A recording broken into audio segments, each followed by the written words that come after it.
So welcome to Lodestar's Building a Report and Dashboard in BI demonstration.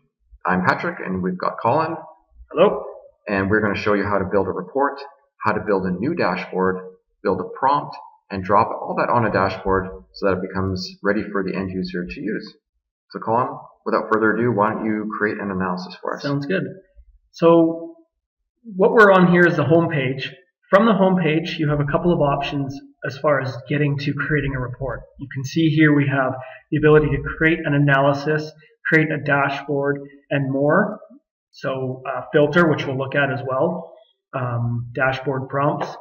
And then up at the top here we have new, and we have analysis, dashboard, filter, dashboard prompt. So what we're going to do is start off with an analysis. When I click on new analysis, it's going to bring up a list of subject areas. So these are different cubes that present different pieces of information. For instance, the deposit account cube only shows information about deposit accounts. Loan account cube is the same thing. So when I click on that loan account cube, you'll see that it presents the cube and then a few tables that have information about loan accounts. I'm not going to use this one for the demo. I'm going to jump back and do new analysis. When I click on Lodestar Development Cube, this is the cube that holds all the tables and joins between those tables in the Lodestar Development or the Business Intelligence Data Warehouse. So Colin, it's fair to say that the Lodestar Development Cube really is the largest cube in the system. But if I wanted targeted information, let's say on cards, I would just go to that card cube because it's just a self-contained smaller set of data. Correct. Okay. And as you can see here, under the subject area, there's quite a bit more tables than what you saw in the loan account cube. Okay.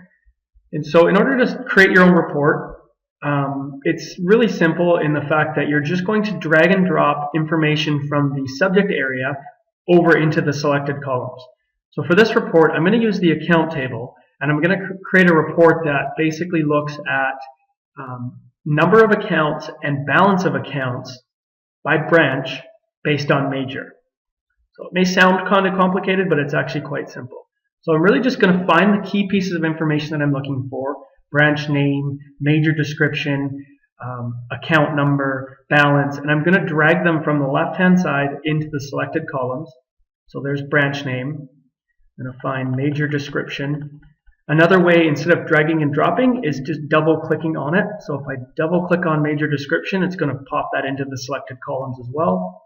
I'm going to look at, I'm going to look for current balance is one of the columns we're looking for. So you see current balance right there.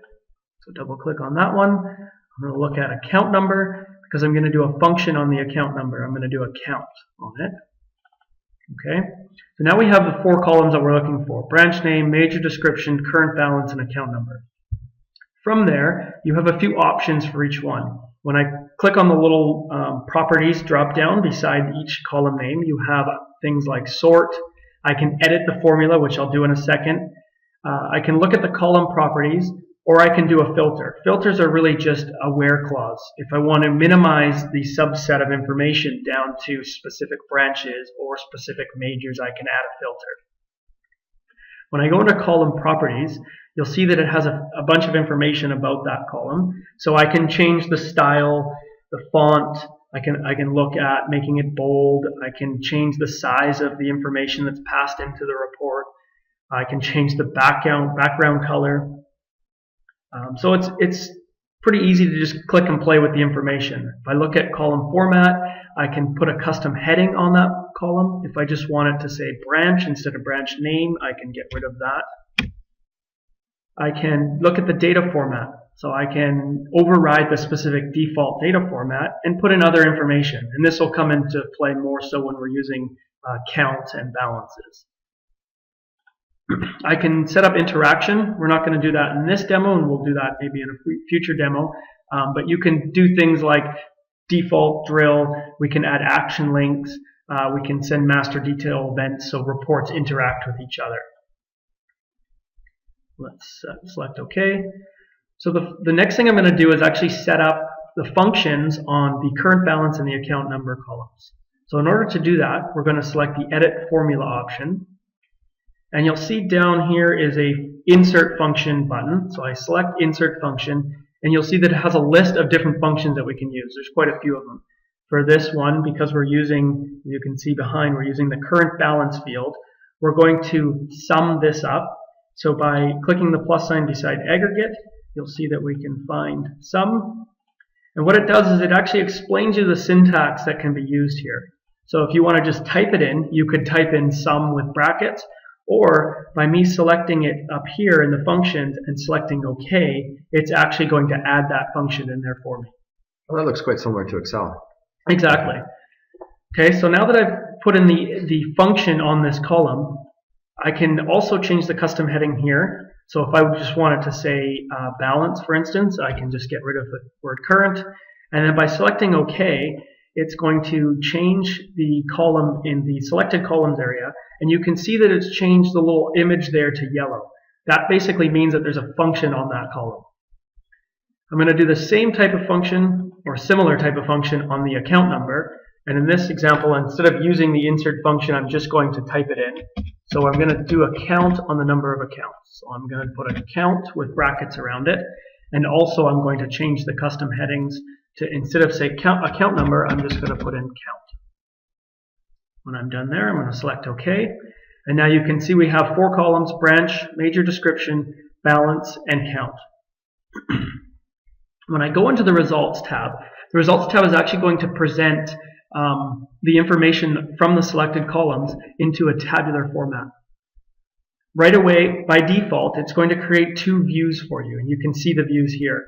You have a title view, so a title for the report, and then you have a table view, and that's always done by default. But we also have the ability to create multiple different other types of views. So by clicking on the new view drop-down, you have things like pivot table. We can do certain types of graphs, bar graphs, line graphs, pie graphs, all of that information. We can do gauges, funnels, multiple different things, other views like put in narrative or static text. So I can put some information about the report that I'm building right into it. So you can see here we have our table. One of the nice things about business intelligence when you're building a report is if you're not satisfied with what you see, it's easy enough to just jump right back to the criteria tab. So if we look at the balance column, it doesn't really display it like a balance should, like a dollar figure. So if I jump back into criteria and I go back into the column properties for balance, I'm going to look at the data format. So this is overriding the default data format from a number, and we're now going to treat the number as currency. So I can click a symbol. So we can either do user preferred currency, or I can pick some type of symbol that I want. And then I can pick the number of decimal places. So in this instance, I'm going to do 2. And I can choose if I want to use the thousand separator or not. When I'm satisfied with that, I select OK. And going right back into the results tab, you'll see that instantly it'll change that. And now you can see the currency symbol there. So it's easy enough to jump back and forth and change what's in the report. If I want to do a filter, which would be the next thing, I'm going to jump back into criteria. And now I want to only present certain pieces of information from this report. So I'm going to select filter.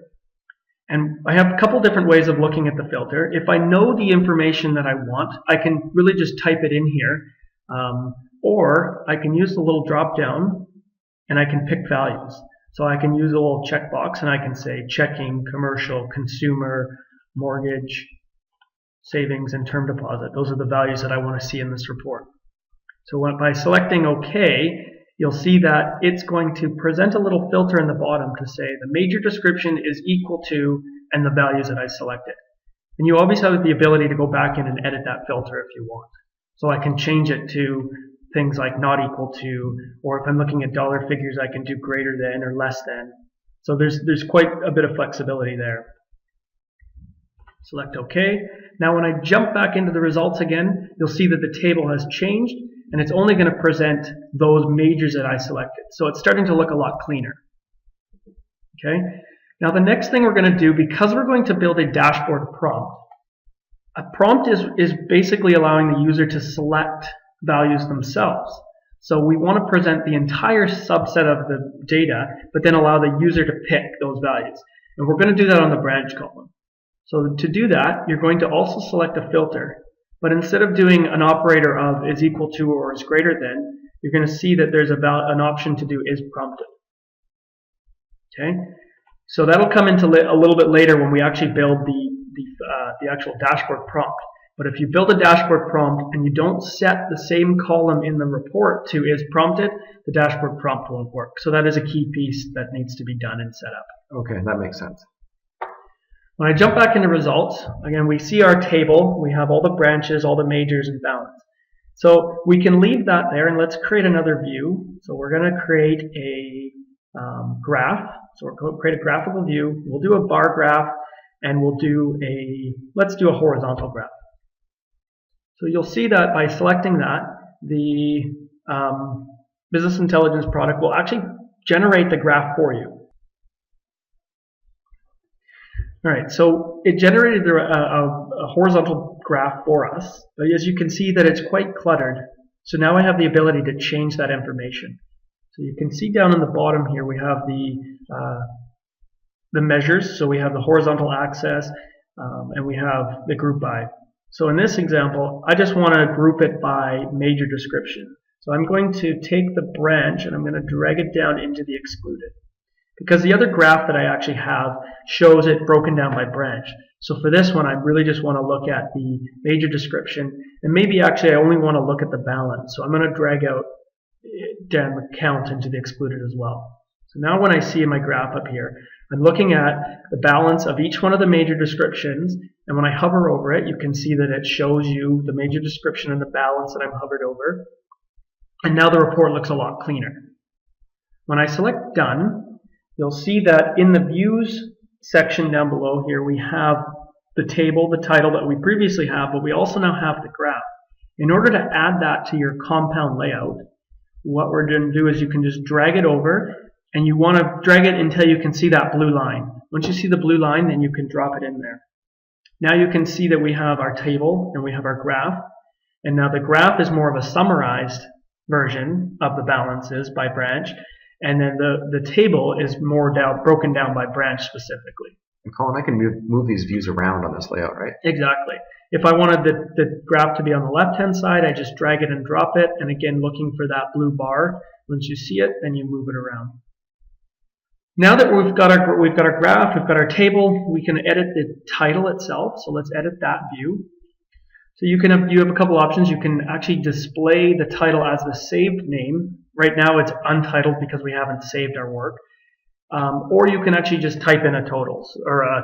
So let's just say this is count and balance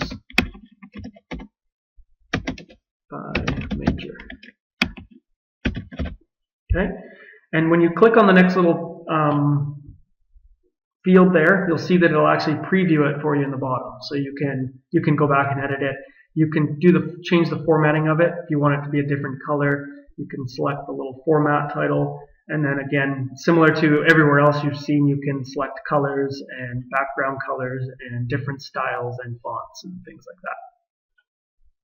that. When I'm happy with the title, again, I'm going to select Done. And now you'll see that it has the title, count and balance by major, it has our graph, and it has our table.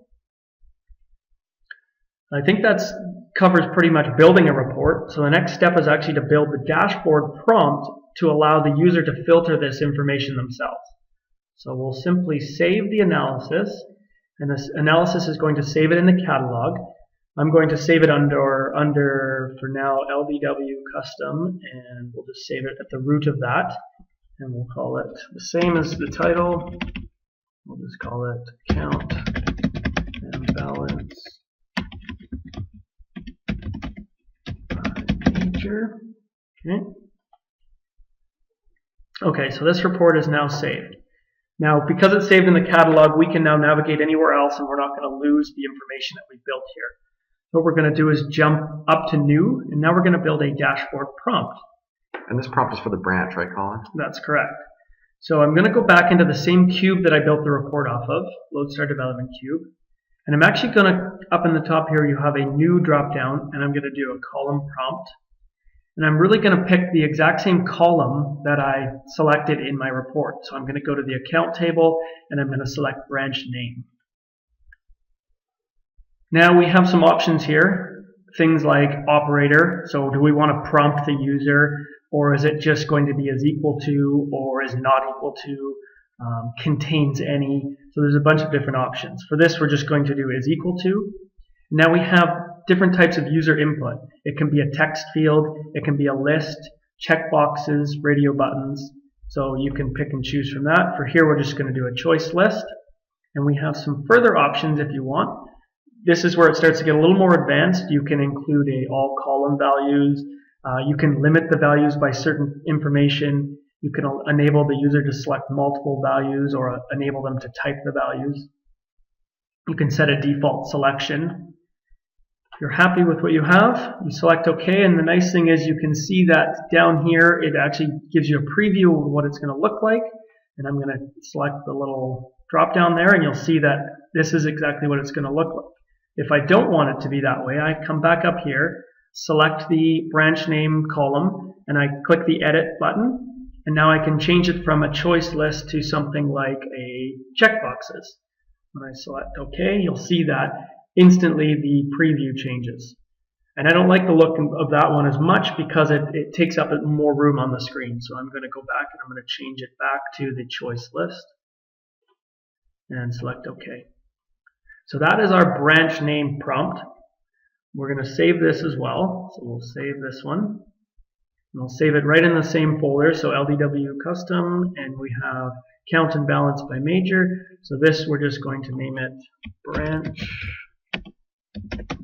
prompt and select OK. And the branch prompt is pretty simple because we're just doing a prompt on that one column. Now the next step is, now that we've built our report and we've built our prompt, we're going to put those onto a dashboard. So we're going to select New again, and we're going to create our own dashboard. Okay, so at this point we're giving this dashboard a name. So for now we'll just call it Demo. Okay, and now I'm going to pick a location of that dashboard. What we'll do for now is we'll just put it under LDW dashboards, and you'll see in a second where that actually shows up when you click on the dashboard drop-down. And now we have two options, add content now or add content later. For now, we're going to add the content now because we have a dashboard prompt and a report to hang on there.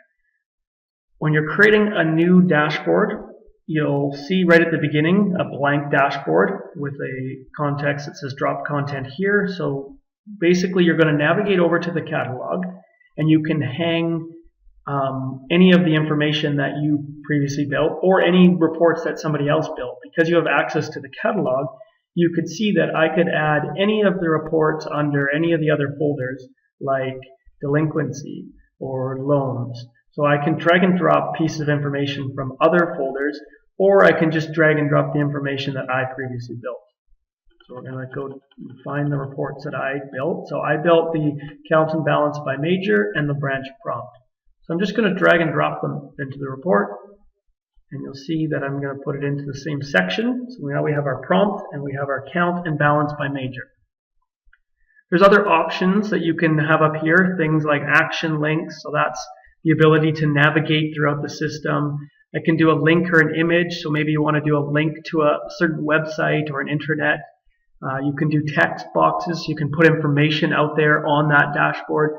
So there's a lot of different things that you can add on a dashboard. And you can organize by columns or sections so that you can add multiple pieces to this and kind of organize it the way you want it. Exactly. Yeah, it controls the way it looks, so it's easier to read when you're looking at the report. Okay.